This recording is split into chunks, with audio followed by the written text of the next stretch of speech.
Warning, the following podcast has been classified as insanely lucrative. Listener discretion is advised. Looking at the numbers here, the amount sold for May was $145,901.66. Okay, that's the largest month-to-date number that I've hit so far since I started. Your attention, please. Listening to the AM/PM podcast may cause recurring revenue streams and unfair advantages over your competitors. Other side effects may include fatter wallets, fired bosses, and longer vacations. Listen at your own risk. Here's your host, seven-figure entrepreneur and online marketing madman, Manny Coats. Manny Coats. Hello, everybody, and welcome to the AM/PM podcast. My name is Manny Coats, and I will be your host, and this is the show where we discuss how to generate recurring revenue streams 24 hours per day during the AM and the PM, hence the name of the show. Get it? AM/PM podcast. As a matter of fact, I was just out at the pool, kind of lounging around, getting a little sun before I head off to Las Vegas to hang out with some friends, and while floating around, getting a tan, I was making money. How cool is that? Pretty cool, I think. So today I want to go over my numbers. Okay, not just the numbers for May, because we're now in a new month, right? We're in June. But I want to go over April. I want to compare April to May and talk about a few other things too. But I'm going to go over all the details here. So without further ado, let's jump into this. Okay, so guys, I'm super excited, first of all, to say that we've broken through the $500,000 mark. So that was cool, right? Because the idea originally, when I set out with episode number 1 of the AM/PM podcast, was to shoot for a goal of $250,000 in sales by the end of this year, by the end of 2016. I managed to do that actually in less than half the time. And not only did I do it in less than half the time, but I doubled that amount in half the time, right? $250,000 as a goal over 12 months. Well, I did $500,000 in 6 months. So I guess I'm 4 times ahead of schedule. Very, very stoked. Super excited about that, guys. And now we get to talk about the previous month. Let's see if I can speak. The previous month. We're going to talk about May. So let me tell you a little bit about where we're at right now. So there are 13 products, okay, 13 different SKUs over 4 niches. These niches include the baby category, toys, kitchen, and outdoors. All right, so 13 products. Out of those 13 products, we've got one niche that has 4 products within it. Okay, that's a variation. Then I have another niche that has 6 products. They're not set up as variations, but there's 6 products that are very similar, right? They change in count, like how many units you actually get, and color. And then I have another niche where there's 2 products. Okay, and then we just introduced a new one that has just one at the moment. And then I have a 14th product, which is actually part of one of the other niches that will be coming just to test to see what happens. So that's how many products I have. Looking at the numbers here, the amount sold for May was $145,901.66. Okay, that's the largest month-to-date number that I've hit so far since I started. Okay, $145,901.66. That's a total of 3,736 people that ordered. Okay, and people order more than 1 unit sometimes. The average for me, actually for May, was 1.14 units per customer. Okay, so somebody might order 2 pieces of a particular product. So out of those 3,736 orders, there was a total of 4,274 total product units. Okay, so if you compare this to April, actually, I'm going to do these one at a time. So $145,901.66 for May. Back in April, it was $123,477.78. So doing the math here in my head, it looks like it's about $22,500. I hope I got that right. Somewhere right around there. Probably a little bit off, but around $22,000. Okay, that we actually sold more of in May than in April. The total number of people that ordered In April, it was 3,027, and in May, it jumped up over 700 people. It went up from 3,027 to 3,736 people. And the total units, right, the total units of products in April was 3,356, and in May, it was 4,274. So back in April, it was 1.11 units of product per customer, and that jumped up to 1.14 units per customer in May. Now, one of the areas where it actually went down, went a little backwards, was the average price per unit. So I've always been pretty happy, pretty proud to say that I keep my average sale price across the board on all my SKUs over $40. And that's the way it's been for a while. So back in April, the average amount paid per order was $40.79. And that dropped in May to $39.05. So that's what, $1.74? Yeah, $1.74 drop per order. Now, I can attribute that to introducing the new product line, the new niche that we just brought in May. Okay, because that's a product. Originally, I was going to be selling it higher, and the market shifted, and it's not quite as lucrative as I would think, or I was hoping, in terms of the price point. So that one sells for $20. That seems to be a solid point. If I go up any higher, the volume drops. A good amount of competition in this particular niche. So that brought it down. That $20 unit brings down the average. Okay, let's look at some other data here. I want to go through everything and be as transparent as I possibly can, guys. So back in April, my refund rate was 2.97, so pretty much 3%. A 3% refund rate across the board. Okay, this is with everything included.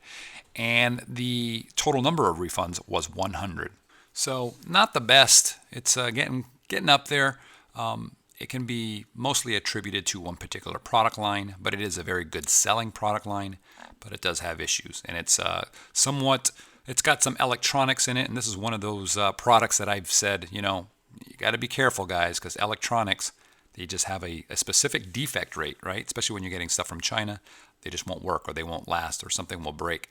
And that one really pulls up my average. I have another product that has no refunds. Literally, it's had 0 refunds since I've been selling it. So that's a simple one, by the way. That's something that has no moving parts. It has no electronics. It's not liquid. It's not sharp. It's not any of the things that I have said, you should probably stay away from if you want minimal issues. And sure enough, this one is the only product that I have. Actually, no, I have 2 product lines that are like that, where there are no issues.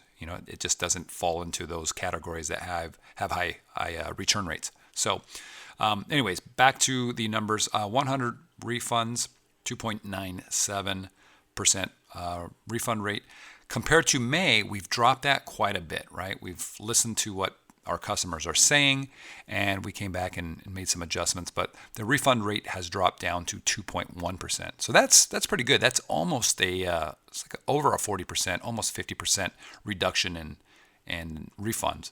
The total refund numbers was 91. So we actually had less refunds than back in April, right? 91 versus 100, and we had way more sales. We had 4,274 units versus 3,356 units. So that's good. Let's talk about, the Amazon fees. Okay, a lot of people don't factor those things into their expenses, I guess, for some reason. When they're talking about their margins, I count everything, guys. Okay, so out of the $145,901 in May, the estimated profit before pay-per-click expenses is $38,291.59. Okay. Now I know that doesn't seem like a lot compared to the original $145,000, but got to think about it, right? There's manufacturing costs and packaging costs and shipping costs, getting it out to Amazon, the damages to products, the refund rates, all the Amazon FBA fees, the referral fees. Promos, right? You're going to have promos and if you're launching, all that kind of stuff. It just eats up that profit. But still, to say $38,000 in profit in a single month, that's pretty solid. That's more than a lot of people make in a year. That works out to a 26% margin. Okay, and that's pre-pay-per-click, 26%. So Let's talk about pay-per-click, okay? Pay-per-click spend is $17,724.54. That's how much I spent in May, okay? Back in April, my pay-per-click spend was $14,192. So it's a little bit higher. I went up by, $3,500 or so. I went from 14.1 thousand to 17.7 thousand, okay? But the orders went up substantially from 3,300 to 4,200 units. My pay-per-click cost, though, went down. In April, my pay-per-click costs were 73 cents per click, and in May, they were 63 cents per click. Total clicks in April were 19,396 clicks, and in May, it went from 19,396 to, where do I have it on this sheet here? I've lost it, guys. Oh, sorry. No, I didn't lose it. In April, it was 19,396 clicks at 73 cents, and in May, it is 26,697 clicks at 63 cents. Okay, so I'm down 10 cents per click, but I'm up about 7,300 total clicks. Okay, so for only about an extra $3,500 or so over the last month, my unit orders went up substantially. Right, it went up from 3,300 to almost 4,300, almost 1,000 units, like 900 units. So very happy with that. Hopefully, I can keep that pay-per-click cost relatively low. I think 63 cents per click is pretty good. At least it is for me. Okay, so we have to go back now. The estimated profit before was $38,291, but there's $17,724 in pay-per-click, so that brings it down to $20,567.05. Okay, that's only a margin of 14%. Not a lot, right? 14%. But hold on. This is an estimated margin. Okay, the number's actually higher than 14%, but I'm using the express air costs on almost every product. Okay, that's just for calculating this for the podcast and doing things quickly here. So this means if I dig into my actual shipping invoices and use the actual shipping costs using C shipping, it puts me around the 20% mark. I know for a fact that I saved about $8,300 on shipping costs alone. Just on one of my last shipments. Okay, this was in May, and it was that's the cost difference between sea shipping versus express air shipping. So it's about $8,300. And if I take that $8,300 and add it back into the mix, I'm back up to about $28,876, and that makes my overall margin 19.8%. Okay, that's damn close to the 20% mark that I'm shooting for. So I can still say, yeah, I'm right around that 20% mark, 25%. I'd like to get it up to 30%, but I spent a lot more on pay-per-click last month than I had anticipated, actually. Remember, this margin, this 20% margin, this includes the 91 total refunds out of the 4,274 units. That's that refund rate of 2.1% that I mentioned, okay? So those are the numbers for May, and my total numbers, if we go back to December and calculate it out till the end of May, we are at $557,543.27. So not bad, over $500,000. And like I said, May was my biggest month to date. Actually, I'll give you a monthly breakdown just so you have them. December, which is my first full month, we did $75,710.45. That was December. January was a pretty solid month. I was getting really excited at this point. $131,574.16, right? We almost doubled that of December, which is crazy. December, we just ran out of inventory, so that kind of stopped us. February was problematic because February, I pretty much waited almost a whole month to get inventory in. I had to wait for everything to come in, and the number there was $39,489.73. So dropped almost $100,000, like just over $90,000 in 1 month. March, okay, we had everything kind of picked back up, $142,869. And then in April, I went over this, we did $123,477. We dropped a little bit because of the algorithm changes and some other things that were happening. And then again, in May, it's our best month yet, we went to $145,901. So we're almost about to eclipse the 150,000 mark. That's kind of been like, I've been wanting to hit that, and we're very, very close. So These numbers here, guys, are all on Amazon FBA private label sales, okay? It is not revenue derived from any other sources, okay? It doesn't come from my mobile business. That's separate income. It doesn't come from Amazon's merch program, their shirt business program. I have separate income for that. It doesn't come from any mentoring, training courses, software tools, anything else, okay?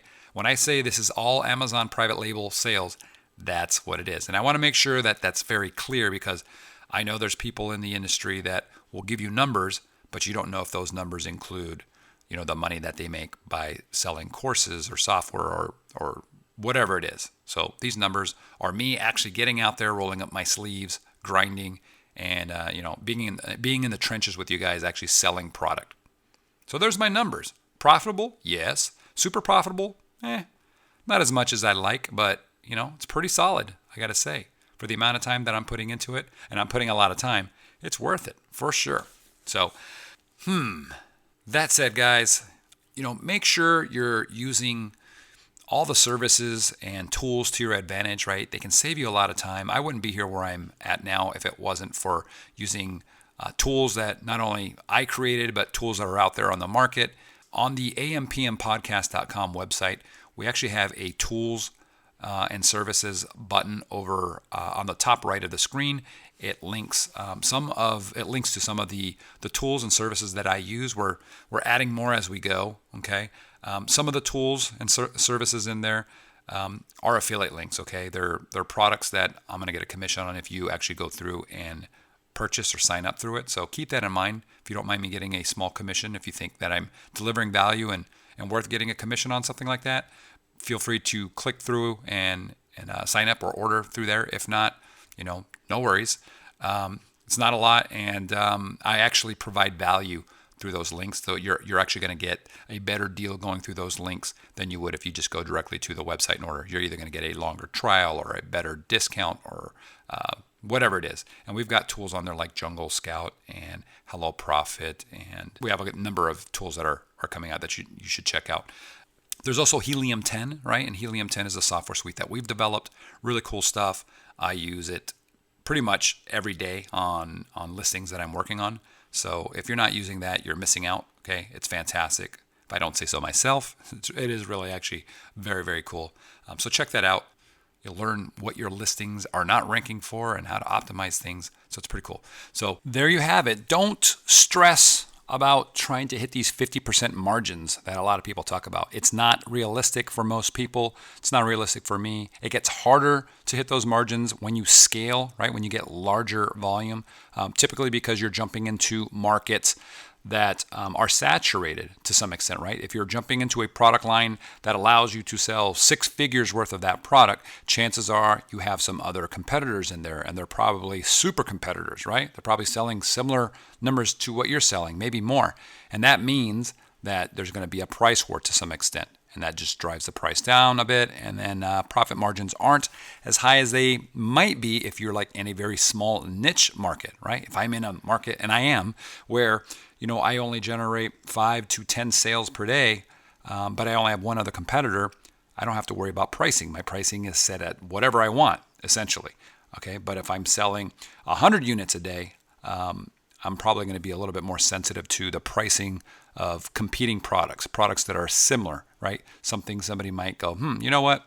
I don't want to spend $45 on this product because there's something over here that's like 80% as close to that one, and it's $29. So keep your margin goals realistic. If you can hit 20%, that's pretty solid, guys. Think about where you can get 20% return on your money, right? On your investment right away within 30, 60, 90 days. There's not that many places. So if you can do this, it's solid. If you can get up to 30, 40, 50%, then kudos to you, man. It's awesome. I know I'm going to be shooting to increase mine as time goes on. But yeah, don't let that hold you back. Don't think that you have a dud product just because you have 15, 20% margins, okay?